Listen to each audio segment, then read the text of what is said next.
Hey, Jeremiah. Thanks for joining us tonight. If you have a question, please use the raise hand function, and we'll swing back over to Greg Barnes. Go ahead, Greg.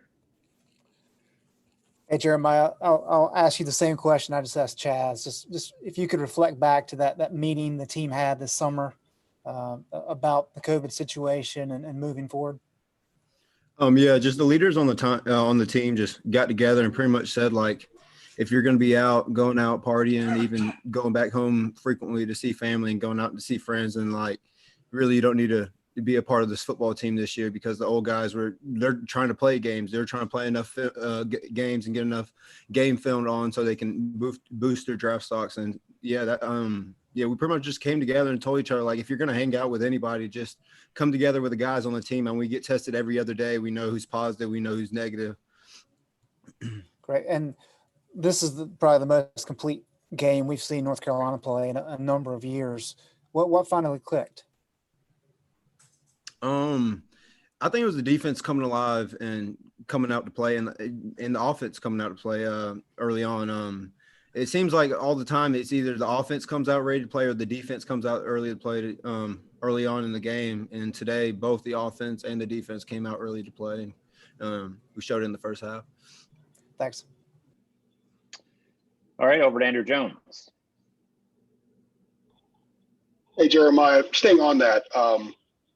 There have been times where the offense has been rolling and rolling and rolling, and you guys weren't always backing it up. But today, you guys were. You were getting 3 and outs, 4 and 5 and outs, and they were getting the ball and going right down and scoring.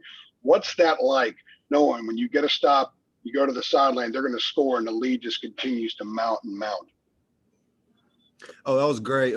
Especially against a team like Miami, who likes the tempo of the ball. So, like, if they're tempoing the ball really quick and they're getting off the field quick, then we're getting the ball back to the offense that quick, and we're scoring points that quick. So, going into the game, we wanted to get off the field early because we knew they were going to tempo, and we just wanted to make sure we get back to the ball to the offense quickly because we knew they were going to score points.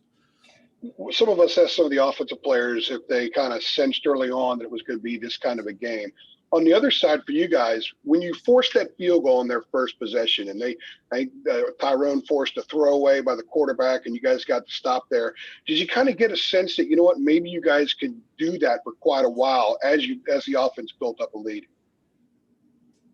Absolutely. And I believe that started early this week in practice, just with the tempoing and having our blitz checks and having our certain calls when they tempo. Sometimes, like, when they tempoed, we didn't even look to the sidelines. We already knew we were in a certain check to get lined up and get the play called. So, yeah, absolutely. I think that started early in the week, just with the guys being locked in and communicating.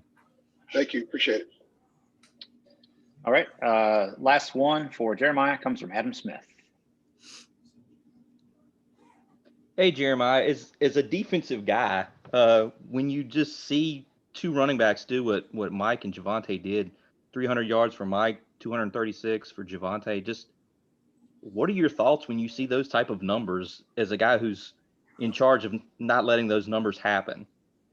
Well, for me, it's not really surprising at all. I mean, I've been going up against these guys for 2 years, and I feel like over these 2 years, those two have made me better in practice and through scrimmages. I mean, you got power and speed with Vontae, and you have elusiveness and speed with Mike, and you're getting 2 different things. And being able to practice against those 2 guys every day is honestly a luxury, and it helps me and Chaz and the other backers on the team get better. So it wasn't really a surprise for me to see them run for that. I've seen it. I've seen it for 2 years. I knew they're capable of doing it. Did you try to, as you're sitting over there resting, did you try to just watch it and appreciate it?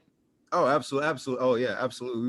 We love it when our stable of backs are running the ball hard and breaking tackles and getting first downs and moving to change. All right, Jeremiah, thanks for your time. Appreciate it. Thank you. Yeah, we're going.